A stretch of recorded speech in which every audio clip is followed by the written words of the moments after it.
Students, अब हम बात करेंगे सेल डिवीजन के बारे में। सेल डिवीजन का क्या मतलब होता है? सेल डिवीजन एक ऐसा प्रोसीजर है जिसके थ्रू सेल रिप्रोड्यूस करते हैं, जिसे हम समझ सकते हैं एक सेल से दो सेल बनना, दो से चार सेल बनना। ये प्रोसीजर सेल डिवीजन के थ्रू होता है। अब ऐसा क्यों होता है, इसे हम लेमैन आसान भाषा में समझते हैं। इसे हम समझ सकते हैं जैसे एक छोटा बच्चा समय के साथ बड़ा होता जाता है।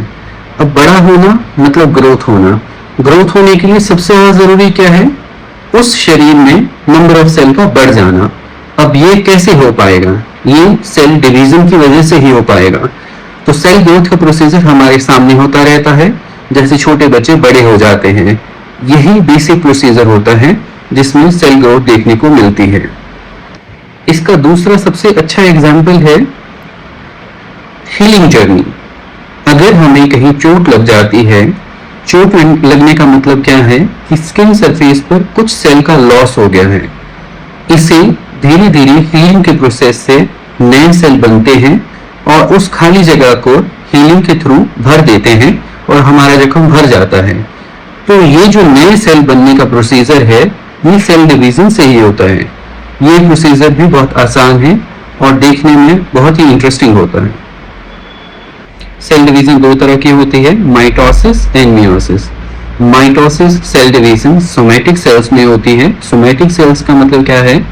सारे शरीर के सेल, सिर्फ जर्म सेल या सेक्सुअल सेल्स को छोड़कर।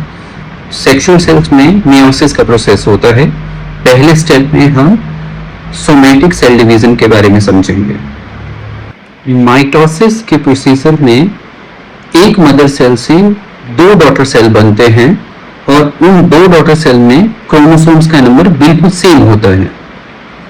ये सेल डिवीजन दो मेजर फेजेस में होती है, interphase and mitotic phase. Interphase again तीन में डिवाइड किया जाता है, G1 phase, S phase and G2 phase. Basically interphase एक प्रेपरेटरी फेज होता है जिसके अंदर डीएनए रेप्लिकेट होता है, ऑर्गेनेलीज का नंबर बढ़ता है और एंजाइम्स बढ़ते हैं।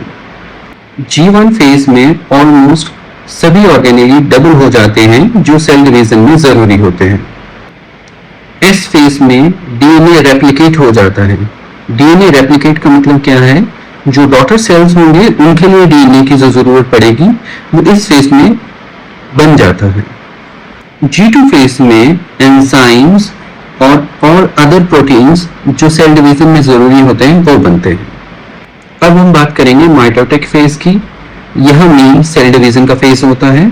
यह भी आगे चार भागों में बांटा जाता है, prophase, metaphase, anaphase and telophase. Interphase के अंदर जो क्रोमोसोम या कोऑपरेटिव मटेरियल एकदम मिक्स्ड होता है, प्रोफेज के अंदर वह अलाइन होने लगता है और कुछ अलग अलग जैसा दिखने लगता है। प्रोफेज में ही न्यूक्लियर मेम्ब्रेन भी थोड़ी थोड़ी टूटने लगती है।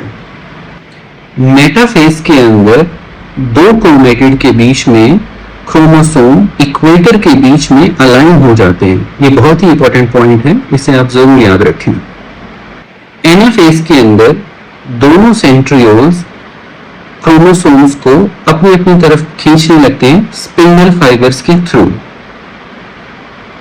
टेलोफेज के अंदर दोनों पोल पर क्रोमोसोम पहुंच जाते हैं और सेल डिवाइड हो जाता है और इस समय में दोनों डॉटर सेल प्रोफेज के जैसे दिखाई देने लगते हैं और न्यूक्लियर मेम्ब्रेन भी दोबारा धीरे धीरे बनने लग जाती है।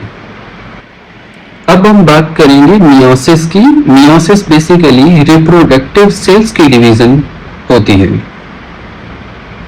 मियोसिस सेल डिवीजन में एक मदर सेल से चार डॉटर सेल बनते हैं जिनमें क्रोमोसोम्स का नंबर हाफ हो जाता है।